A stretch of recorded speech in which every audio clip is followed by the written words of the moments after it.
I'm Jake Sherman, founder of Punchbowl News. Thank you so much for joining us this morning for a pop-up conversation with my fellow George Washington University grad, Virginia Democratic Senator Mark Warner. We're going to talk news of the day, 2024 election, and a deep dive on spectrum policy. A big thank you to CTIA for making this conversation possible. After my conversation with Senator Warner, I'm going to be joined on stage by CTIA CEO Meredith Atwell-Baker, and after that, we'll have an in-person Punchbowl News Brown Bag Live with reporters John Bresnahan, Mika Soliner, and Max Cohen to talk about what we're seeing just days ahead of the election and what we expect for the lame duck and all of those fun things. As always, you can find Punchbowl News on all social media at punchbowl.news and Punchbowl News and all of those places. If you don't subscribe already, you should. And you can do that at punchbowl.news. Now, for Senator Mark Warner, thank you very much.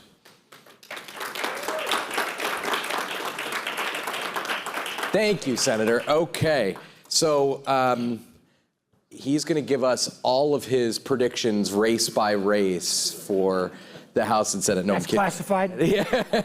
I'd love to tell you, but I'd have to kill you. So we're less than a week away. We're, what, 5 days away? I was at the top of the newsletter this morning. How do you feel sitting here today on Halloween, where you're going to have a bunch of people at your house? Yeah. So come on to Lee Street, Old Town, Alexandria, best Halloween in the area. Feel, I guess, cautiously optimistic, whatever. I guess, but what I'm, that's on the election stuff. What I am obsessed about is, my day job role as chairman of the Intelligence Committee. What can and probably will be happening in terms of disinformation, misinformation. I'll do the last kind of pre-meeting with, ODNI, CIA, or ODNI, CISA, FBI, NSA, what we're seeing in terms of outside influence. And, I think from about Sunday night through election night, and then frankly, the 72 to 96 hours after election, I think we all have to buckle up. So on that point, just very quickly, there are reports the Chinese government has been monitoring or hacking into the phones of presidential candidates. How worried should we be about that? And how worried are you? Well, let's put it this way. How worried are you? And then from that, we will know how worried we should be. I think we will see that Salt Typhoon is one of the biggest breaches potentially ever, but I don't think it was in any way geared towards the election. I mean, the cyber activities of our adversaries, they get better all the time. I think one of the things with my friend Mike Turner we've talked about, after the election, is that we really need a rethink on policy around offensive use of cyber, how we think about, we go after our adversaries. I think most people presume that, that we have the ability to go tit for tat with our adversaries as they penetrate some of our networks. I'm not going to obviously get into what our capabilities are, but we have more constraints on what we do based upon our view of what's a little bit off limits. It's interesting, back in the late 90s, there was an effort to try to put together the equivalent of a Cyber Geneva Convention. And America at that point was so far ahead of our adversaries, we didn't want that to happen. And not saying that even if we'd had some kind of set of rules that the bad guys would have ever adhered to, but the notion of hacking into healthcare systems, hacking into utility systems, hacking into water systems might have been a little bit more unacceptable if we'd done that, but that's so look back as opposed to going forward. We should be afraid. So, okay, good to know. Let me ask you one very quick question, then we're going to move to the topic of the day. I was just in New York this week where people said to me, if Sherrod Brown loses, can't Mark Warner take over the banking committee? Is that something you're interested in? One, Sherrod's not going to lose. Two, John Tester is going to surprise. That'll be my prediction today, with both the abortion issue and particularly on Montana, they have same-day registration. If students get out and the numbers I hope and expect. I expect them both to come back. And, I love the role I have on the Intel committee. It still is the last functioning bipartisan committee, but two, At least in the Senate. no, actually, I think, it was easier a few years back when Devin Nunes was on the committee to make the comparison. Mike Turner and Jim Hyams have done a good job with HPSC as well. But if I had an overarching goal with the committee, it's to redefine national security so it's not just tanks and guns and ships and planes, but it is technology competition. It is things like broadband. It is spectrum. And that gives me, we almost by default have become the technology committee, at least on the Senate, and whether it was the 5G debate in Huawei, whether it was the CHIPS bill, we're doing a lot of stuff in bio, we're doing a lot of stuff around advanced nuclear. TikTok? Obviously TikTok as well. So that's a great lane, and there's a lot of stuff going on.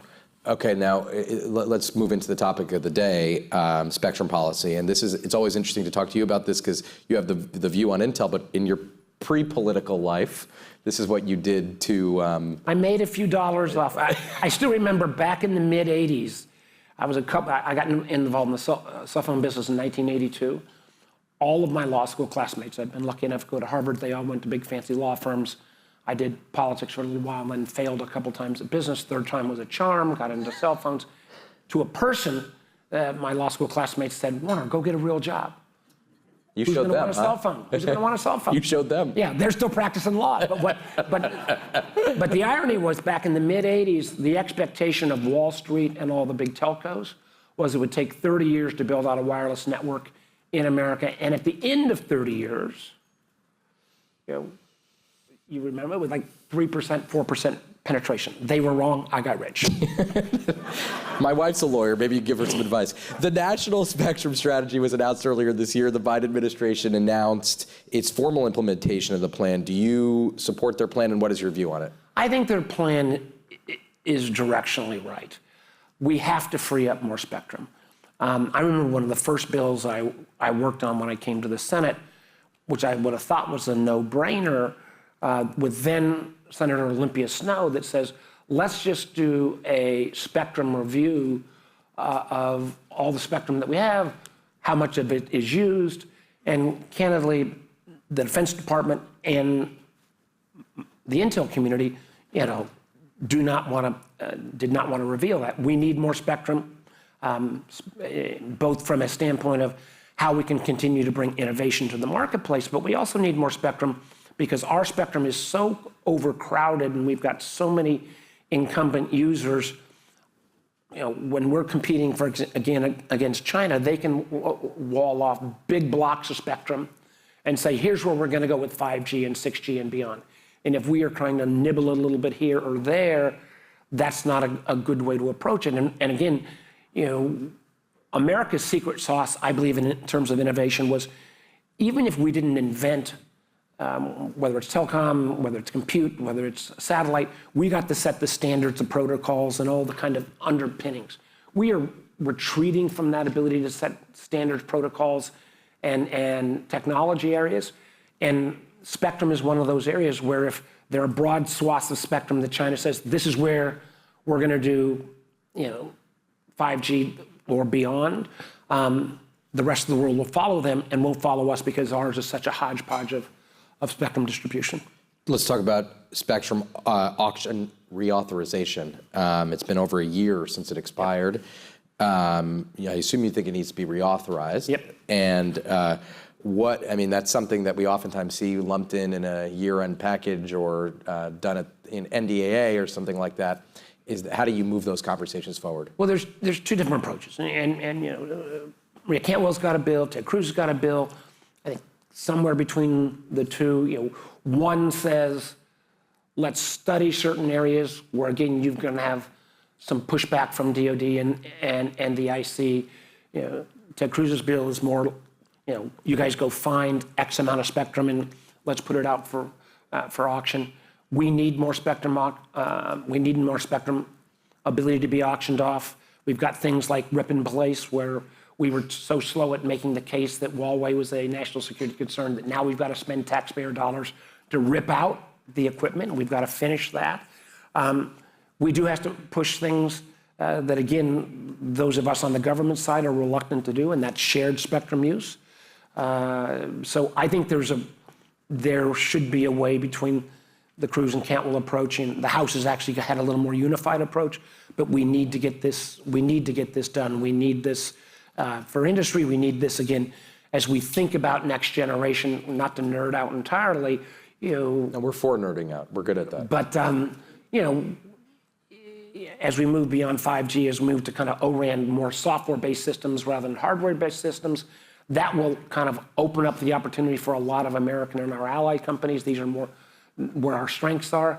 But none of that is going to take place unless we've got a path for more spectrum auctions. So how do you think, what's the outlook on the end of the year?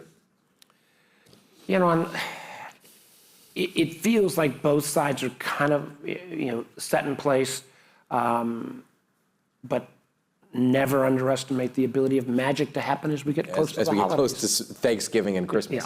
Yeah. Not because we won't have, it's not like we won't have a few other things to do. Yeah, you'll have a bunch of things. Yes, I agree. I know you want to talk 6G, but let's talk about 5G and innovation first. Give us the quick and dirty on why it's so important to free up more spectrum for 5G. Well, first of all, it's like,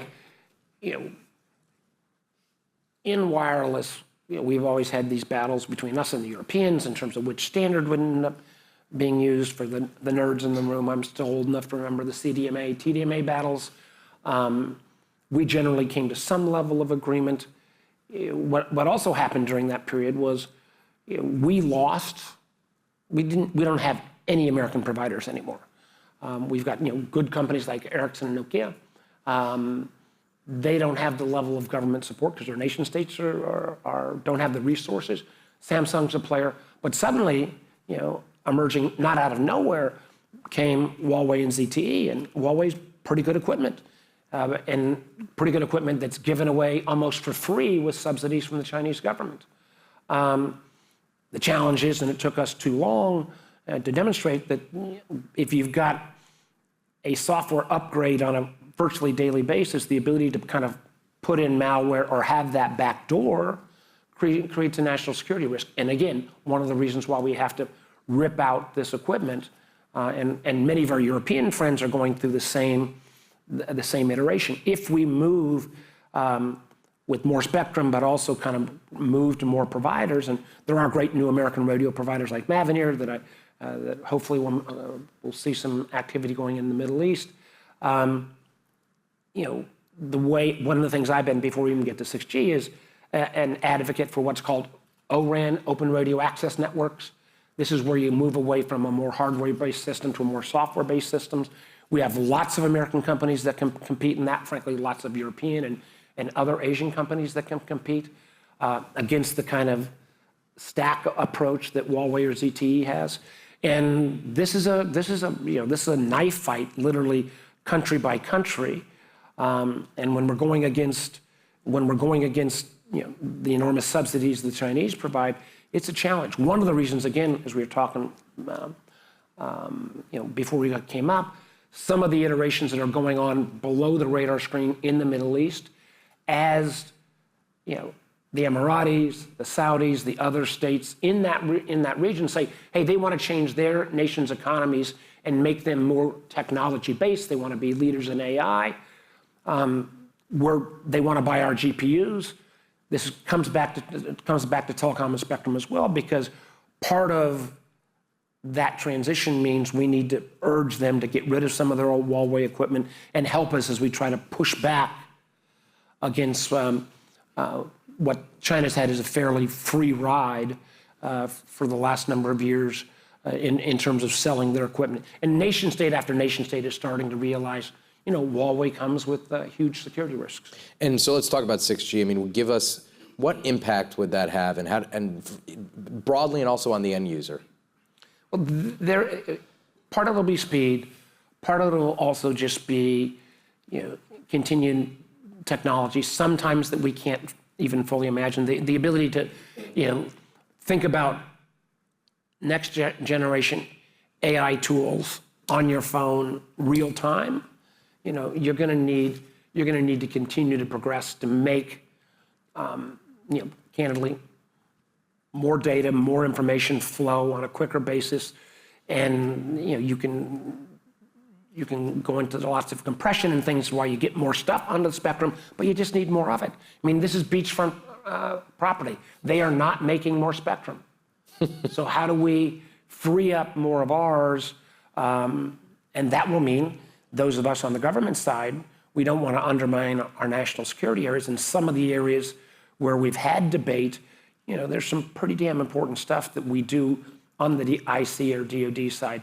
But you can't start with the premise that DoD and the IC has had for most of the last 30 years is that, one, we're not even going to tell you how much we use the spectrum, and two, we're not even going to consider shared use or potentially moving off some of that spectrum and migrating to others so that we can, again, get more into the commercial space. So you talked about ORAN, which is Open Radio Access Network. It was included as part of the CHIPS Act. That was $1.5 billion. And guess who got that in? CHIPS Act was Warner Cornyn. That was the whole bill. But we really, the $1.5 billion that got, I kept trying to make this the CHIPS and ORAN Act, but didn't roll off the tongue. It didn't roll off the tongue, since most folks didn't know what ORAN we'll was. call it the CHIPS and ORAN Act. Yeah, just to appease me. Yes. My next 6 minutes before you kick me off the stage. But CHIPS and ORAN Act. Important, and part of that money is used to try to encourage other nation states to move to ORAN, and we have made some progress there. We do have some of our major providers like AT&T and Verizon need to do a little more. We're in deep discussions, for example, with India about moving to more ORAN. A lot of other nation states again say, hey, if this is so good, America, why aren't you doing it more as well? We just keep needing to push on this. But how does it advance 5G and 6G? What ORAN does is it's more about, if you have a old school system, whether you bought it from Motorola or AT&T when they were in the equipment business, or Ericsson, Huawei, you kind of buy the whole package, soup to nuts, from one provider. You then become dependent upon that provider.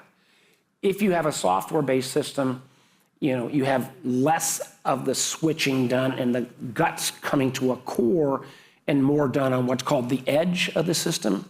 And if it's a software design, you can stack, in a sense, a whole series of companies and not have a single provider. It creates more competition. It gives us an area where we are we and more Western companies than our companies, Asian companies from Korea and Japan, et cetera, we're more in the game, because the ability to compete against China, where they are almost giving away these systems for free, and it's like the old razor blade razor. Give away the razor, because then you got to buy razor blades all the time. Give away the system if you then have to continually pay for it on upgrades and software. You're going to command a position. And if you then suddenly have a backdoor into a nation state's telecom system and all the communications, you don't need to hack, right, if you potentially have that backdoor. So this is a national security issue as well. We were really, it was our committee and my dear friend Richard Burr that even brought, under the Trump administration, everybody to the table, because we'd never really thought about this as a national security issue in the past. We're keyed up on that, but we are at this point, as we move to ORAN, as we think about 6G, we are frankly a little bit behind, because we let the rest of we let China get so far ahead. And part of this, again, is if you have, the American market, European market are big, but when you think about the world market, if you have a single dominant provider that's got 60, 70%, particularly the developing market, just by the nature of economies of scale, they long-term are going to be able to continue to bring their prices down, because they've got volume of sales. So let's talk about net neutrality for a second. We have two more questions before someone throws something at me and tells me to get you off stage. Maybe your staff, but it continues to be a major issue, net neutrality. Do you think the FCC will take action?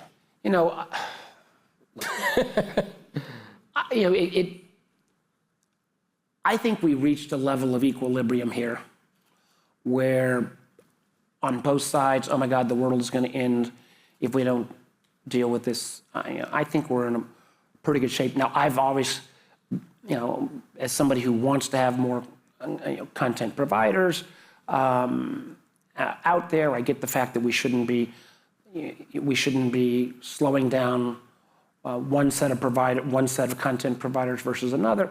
But I also come a little bit biased from the fact that I was in the wireless business, and then I was the co-founder of Nextel, and I have had perhaps more sympathy than many Democrats about the fact that at the end of the day, while yes, I don't want the network provider limiting what you see or hear or do, I also know that you got to have some level of money still going into the network just to maintain the network.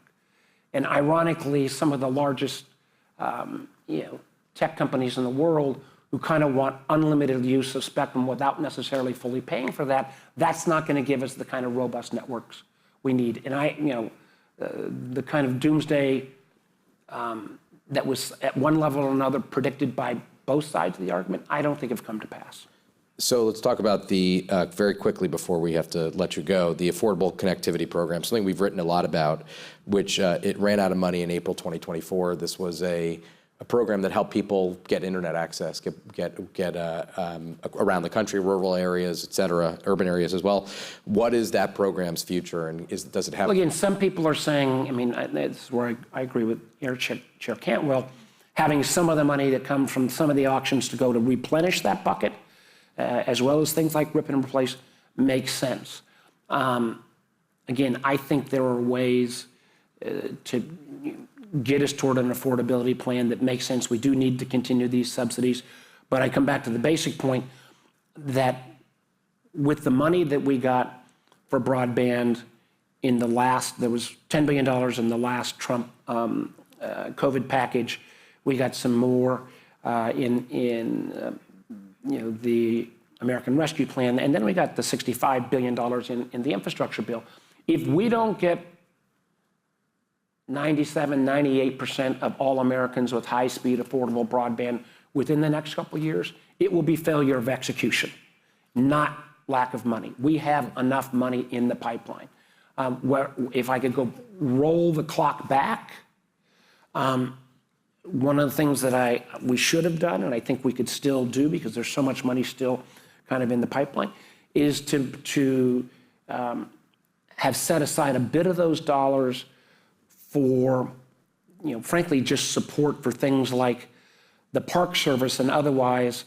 We have like one person. I think the Park Service had like one person to review all of the ability to cross the Blue Ridge Parkway, to get the right of way to bring the fiber through. Right. And you can see whether it's the utilities, whether it's the railroad companies, we didn't probably think enough about on the implementation schedule how we get those approvals done quicker. And my fear is that we could see some of those dollars start to run out because we wanted to keep pressure on to get the system deployed, but at the same time, we don't want the money to go away.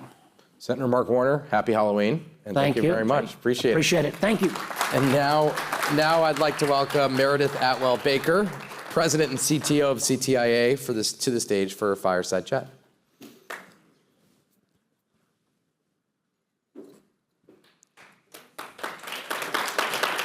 Thank you, ma'am. Okay, first things first. Last week you were at Happy Halloween. This is not dress up in costumes. This is all you get. This is what we tried to get you to dress as something, but it didn't work, and I'm not dressed as anything, so we wanted to stay at least simpatico here. You were last week at the industry's trade show. What were some of your big takeaways and exciting things you saw on the ground floor? Well, the reason I love going to these conventions is because you get to visit with the leaders of our industry. You get to see what they're doing, and you get really excited about what's going on in this compelling industry that's changing all of our lives. I think, AI has already said, so I don't have to say that because I think every Washington conversation has to say AI. We what get a you see- shock if we don't get that, if we don't say that. What you're seeing in manufacturing and in healthcare and education is really compelling in the 5G world. But the thing that we talk a lot about in DC is policy going forward. We miss what's going on right now. And what's going on right now is 5G home. And 9 out of 10 new broadband users are choosing 5G. And that's bringing competition to the market, and it's making it affordable. 1 in 5 of those new users is the first time they've had broadband. Yep. So it's really, this reach is exciting. You know, in the last 2 years, what's going on the 5G networks, data has more than doubled. We've reached 100 trillion megabytes, which the next word is going to be zettabyte, just in case you wanted to know. I didn't know that. Yeah. So Zettabyte. all of this growth is going on in these networks, but what's not going on are any auctions or any plans for any auctions. And the growth is not sustainable if we don't get more spectrum. Yeah, you led me into my next question. This is the 30th anniversary of spectrum auctions. I don't know what you get for your 30th anniversary, but we'll give that to the spectrum. More paper, probably. Put that in perspective for us. I mean, you just laid it out quite nicely, but what is the significance of that and how? Well, it's a layup since Senator Warner was just here, but I think this is so interesting. 30 years ago, they had beauty contests and they had giveaways for spectrum. And they realized that wasn't compelling because the people who were getting these licenses, they didn't have any reason to build out a network. And so they came up with this advanced game theory. It was actually a professor from Stanford. And it always is, isn't it? right? And so they did this auction at the Omni Showroom here in DC. It was only 5 days, and that was because it was in the ballroom, and they had a wedding in the ballroom that weekend. So if you know anything about auctions now, they take months. But we are 74,000 licenses later and $200 billion to the Treasury. And we have exported auction policy to hundreds of countries around the world. Literally in the last year, 12 countries have had auctions of spectrum. I think the most recent one in July in Vietnam. So this is literally one of the most successful policies that the United States has ever come up with. And we are at a stall right now, which is kind of unbelievable. So it's one of those things we really need Congress to act. When we have the transition team, we're going to be working with them, whoever they are. We've been working with the Democrats, the Republicans, the Department of Defense. We all, as a nation, need to get auction authority back with a pipeline of spectrum to come. What do you hear from the Hill on the pathway forward? What do you hear about what do you anticipate, and what would you like? Those might be two different things, but what's your sense? Well, we're grateful for the National Spectrum Strategy, but they are just starting these studies of these bands, which are important. We know which ones we want. We want lower 3. We want 7 and 8 gigahertz. But they're just starting the studies now, a year after the National Spectrum Strategy. So it's moving slowly when the rest of the world is moving really fast. We don't want to be doomsday, but yes, China has allocated large blocks of spectrum. We are on a path to be 4 times less spectrum than China. They know that we won this race in 4G, and Uber and Airbnb and a million other things are all based here in the United States. And that's because we have the spectrum situation right. Moving forward in 5G, we don't. And we're doing the very best we can. We invested $30 billion in the networks last year. We're the second largest investor in the United States. So we're doing our part, but the government needs to do it. Now, put this in context for us. How does the pause in new spectrum impact innovation and, more importantly, planning for industry? Well, it's a good question. I think that, we're doing everything that we can. We have the best scientists, we have the best entrepreneurs, we have the best capital system. We're moving forward in 5G. There's only so much you can do when you don't have the right spectrum. And DoD has 600% more spectrum than licensed industry does. So there is a disparity there that needs to even itself out. And we need to come up with a compromise. We've been working really hard with anybody that will talk to us. And I think everybody realizes you don't have to yell fire on this. It's pretty obvious what needs to happen. We just need to find the path to get there. So we want to put everyone around the table and and really come up with a solution in the fastest, most possible way that we can. But put also, in addition to that, put this in terms of U.S. competitiveness. I mean, if China, you said 4 times, is that what it is? 4 times as much. I mean, how does that impact? I mean, the U.S.-China relationship, Senator Warner talked about it in the sense of intelligence and spying and all of those things. How does this impact U.S. competitiveness vis-a-vis China? Well, if you think about what 5G is, it's advanced telehealth, it's autonomous driving, it's advanced manufacturing, all those things that China's moving ahead, and we are moving as fast as we can, but there's a lot more you can do to innovate. What we're also seeing is the preparations for 6G, and we're choosing which bands 6G is going to go into, and increasingly China is active around the world getting everyone to go to the bands that they want us to go to, which DoD does not want us to go to. So something has to happen there, or else we are going to isolate ourselves, both on the bands that we're using, which, as Senator Warner mentioned, you don't get the volume and you don't get the price point of the chips if you are manufacturing for a smaller number in the world. So we're losing out on innovation, and we're losing out on innovation to come. So we're almost out of time, but one area we've seen some movement on is the push by some to say the U.S. should move to shared spectrum. What is your reaction to that? I think it sounds great. I've been in this industry for 25 years, and we've been talking about shared spectrum. and we've moved to a lot of models where we do share. So I think it depends on your definition of shared. In the National Spectrum Strategy, they talk about a moonshot of shared spectrum. And I think that's a great word for it because, under the Kennedy administration, they said they wanted it to go to the moon, and it took 10 years. They got there, but I feel like that's where we are with shared spectrum right now. Licensed spectrum is still the gold standard. It's what the rest of the world is using. It's what we can do right now. A moonshot and shared spectrum is what we can do in the future, and we all want that. So to the audience, both here and watching on one of the various cameras there, what should be people's takeaway? And in addition to that, is there something that you hope Congress does in the lame duck? We have led the world in wireless. Cell phones were invented here. We continue to have the best industry. We will continue. We can get there, but we really need Congress to act on the lower 3, the 7, and the 8, and to give the FCC auction authority again. We'll have to leave it there. Happy Halloween. And we're all in our Halloween motif. I don't see any costumes here today, but I'll forgive the audience. A big thank you to Senator Warner and his team at the CTIA for making an exciting conversation like this possible.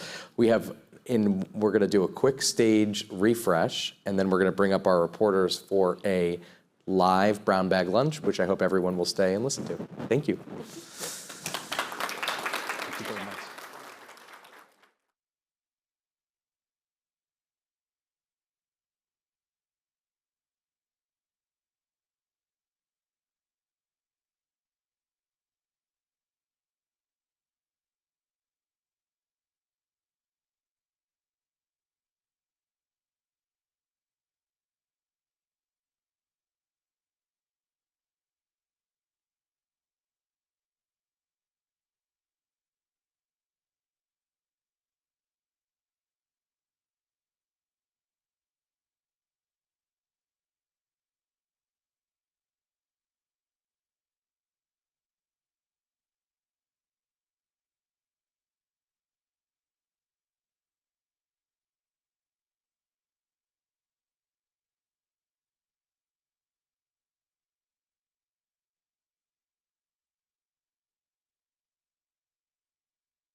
Yes. So we're gonna keep this very tight and we'll move very quickly here for just a few minutes on a few different topics. We're gonna talk about the election, we're gonna talk about the lame duck, and we're gonna talk about next Congress.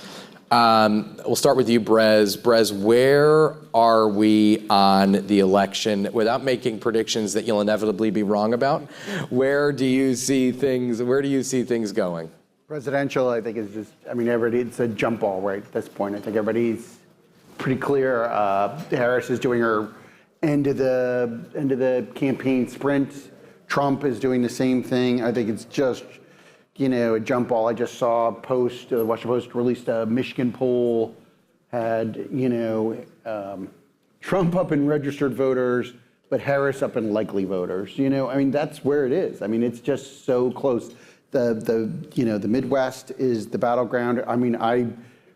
Trump has said it. I think he's right. Whoever wins Pennsylvania will be the president.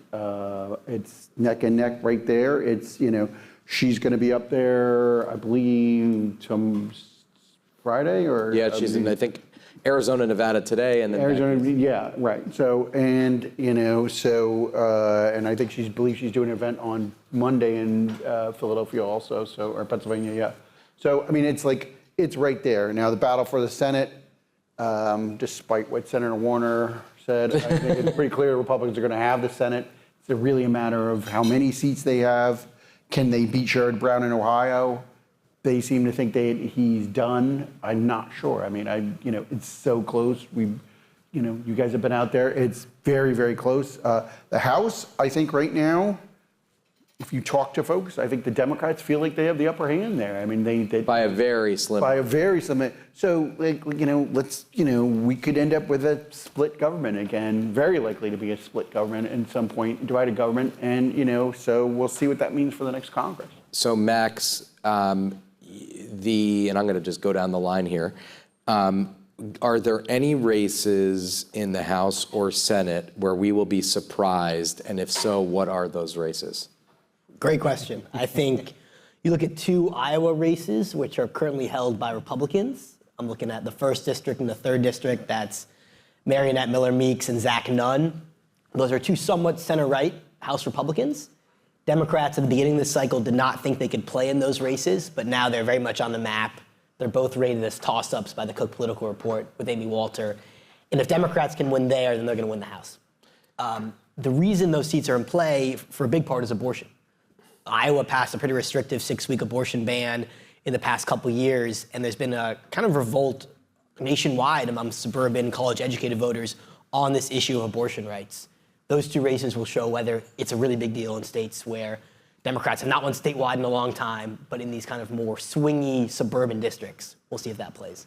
Mika, you've been writing about, and you traveled up to Pennsylvania to Scott Perry's district, the former chair of the House Freedom Caucus, who is I think the only way to describe him, and you could tell me if I'm wrong, is that he's an unflinching hardliner and faces a well-funded and very high-stakes battle against Janelle Stelson, who is a Democrat who was on television as a news anchor. Give us your sense of that race, and I'm not asking you to make a prediction because I would never do that, because the only way to make a wrong prediction is to make a prediction at all. But give me your sense of that race. Yeah, I think this is a really interesting race and one that wasn't really on my radar earlier this year. Perry's been someone that's improved his margins in every general election.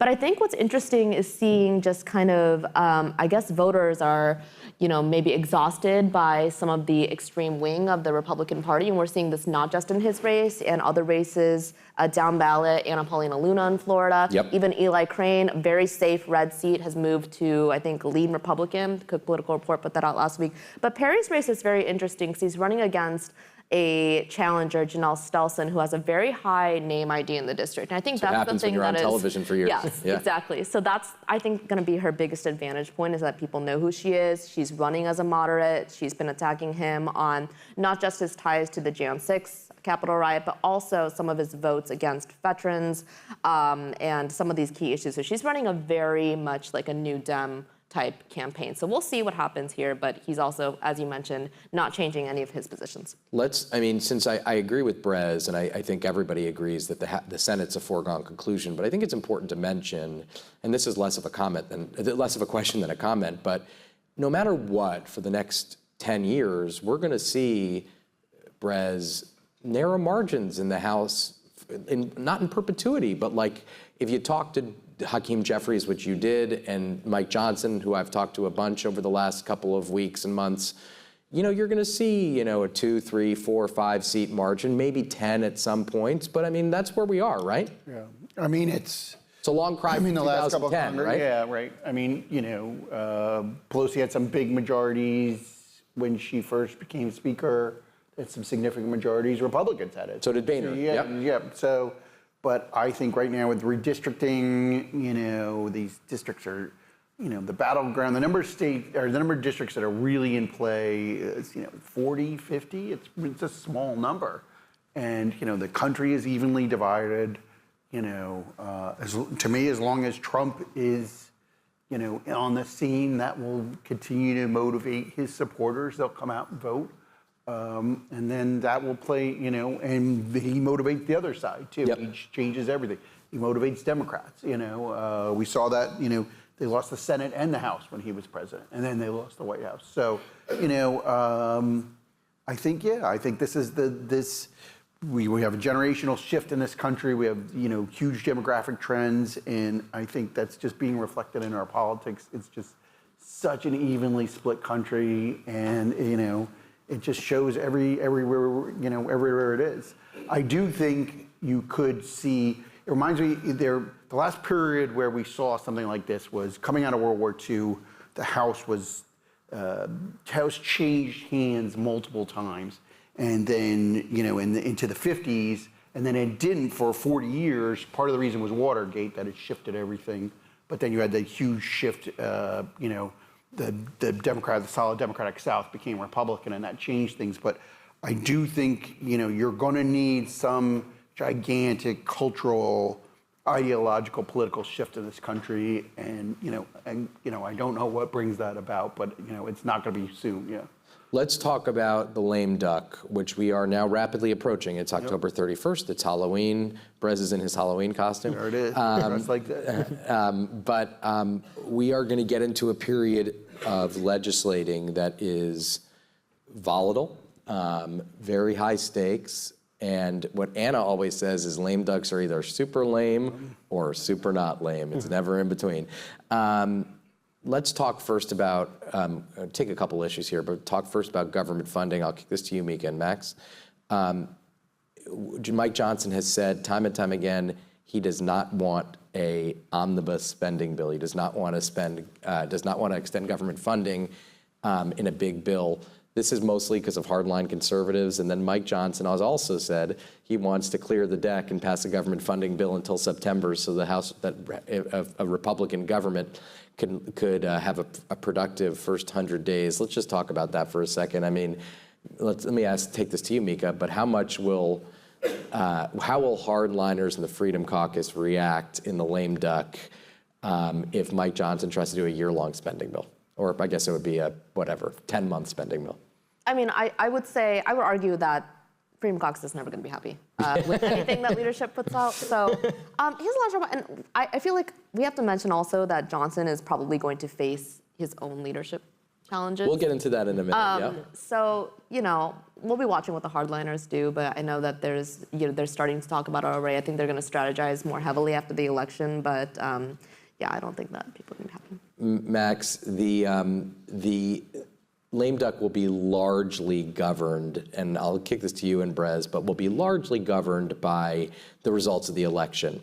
And by the way, the results of the election, let's talk about this for a second. Max, you wrote in the newsletter yesterday, I believe it was yesterday, that we might not know about how the House looks, what the control is for several weeks. That will impact everything in Washington. It'll impact the lame duck. It'll impact leadership races. Take us through very quickly why this is the case. Yeah. And there's a very real world in which California is the deciding state in the House, because you have, I'd say, 5 to 7 seats there, which will come down to probably 2 or 3 percentage points either way. And California has this process of mail-in voting. It takes a very long time to count these ballots, right? Last cycle in 2022, one of the most contentious races, which was 500 votes between John Duarte and Adam Gray, that wasn't decided until late November, early December region. And if we're coming down to, as election experts tell us, most likely either a 5-vote Republican majority or a 5-vote Democratic majority, that could be the difference in these California races. So we might not know exactly what the makeup is for a week and a half. Unless it's a Democratic wave. Yeah, unless. Yeah, I would Because say. if they win New York, they pick up the seat in Alabama, they pick up the seat in Louisiana, they hold, let's say they knock off Perry or something, they hold the Michigan seat, they hold like the Kildee seat. You know, we could know, might not need California. California might be icing on the cake. But if the Republicans are in the mix.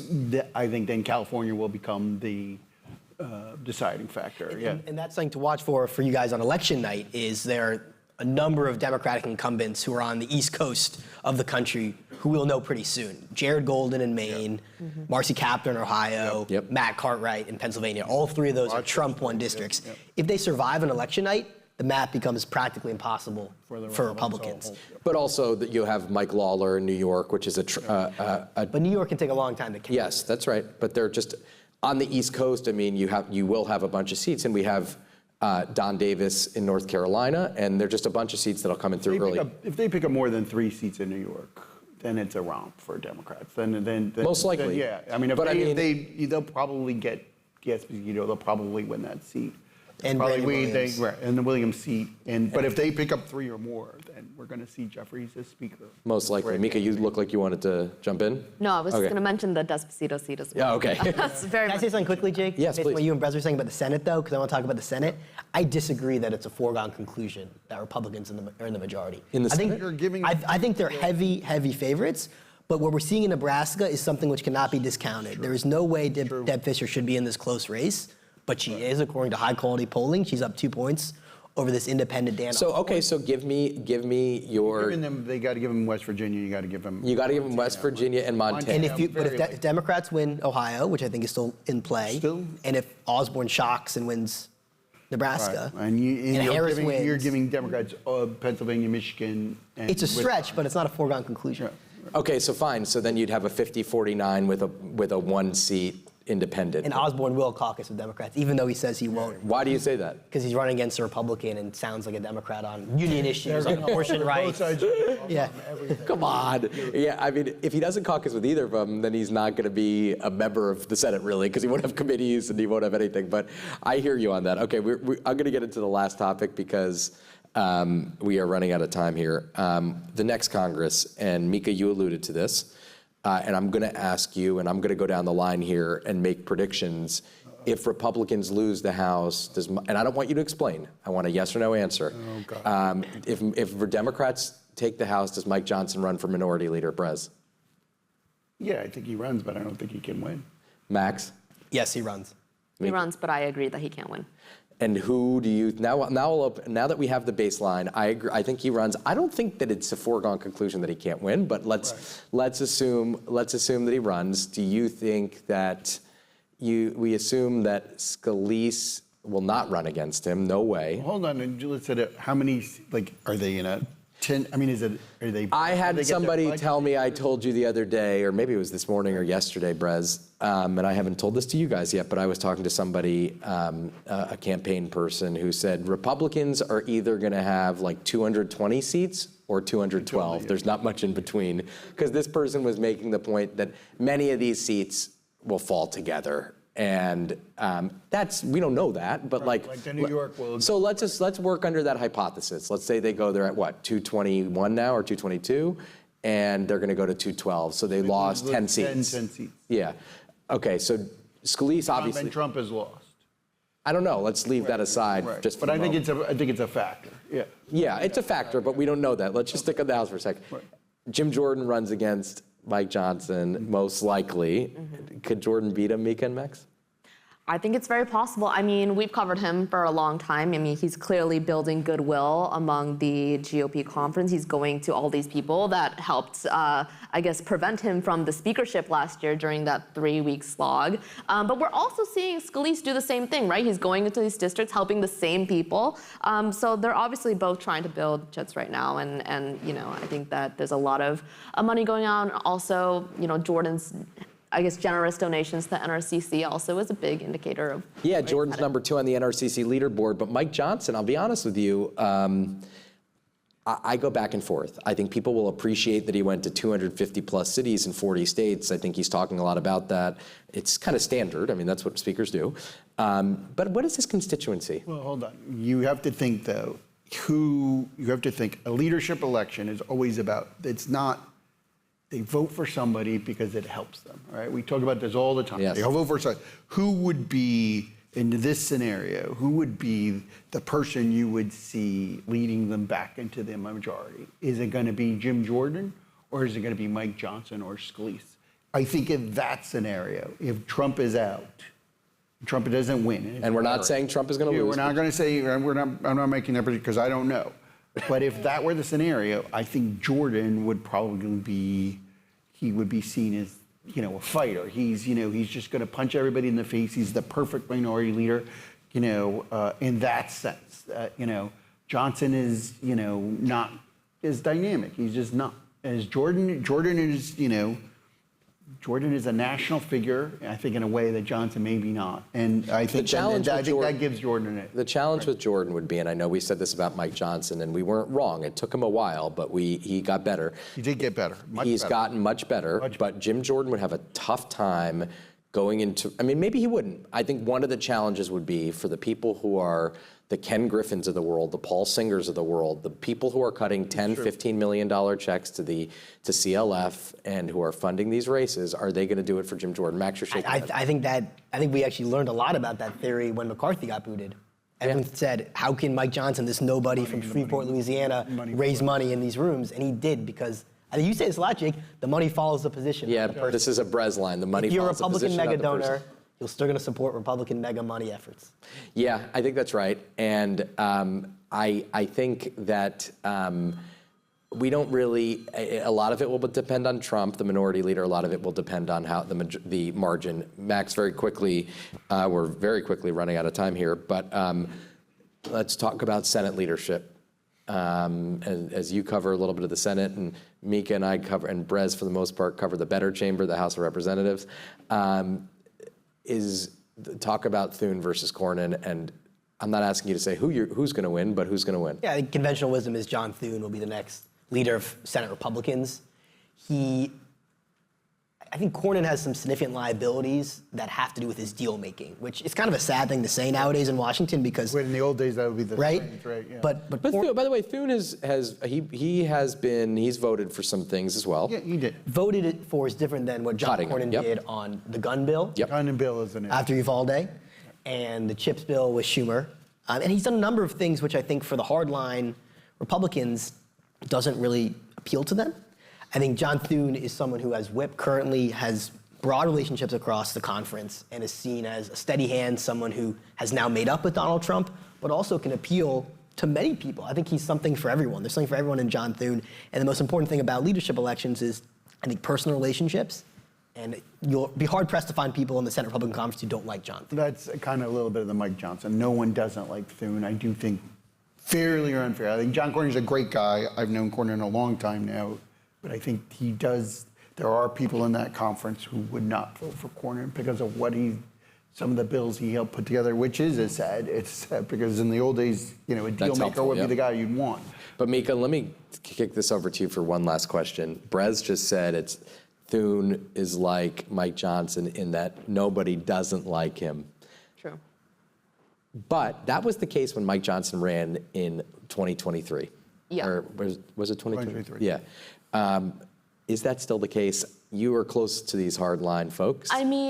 You're close to this species. No, I'm kidding. I don't think anybody would say Mike Johnson is not a nice person. But let's remember that Marjorie Taylor Greene already tried to boot him from the speakership. And how many people voted for that? I can't remember. 11. 11. Yeah. 11. And so I don't think that he's, everyone's like, in cahoots saying that Mike Johnson is the best ever. And he's going to have more problems down the line. I think that's why he's working hard to kind of mend these relationships with these hardliners. But still, people are still very skeptical of him because he's a speaker, but also some of the positions he's taken, whether that's on spending, whether that's on Ukraine, all of these positions that don't fly with, members kind of in the right flank.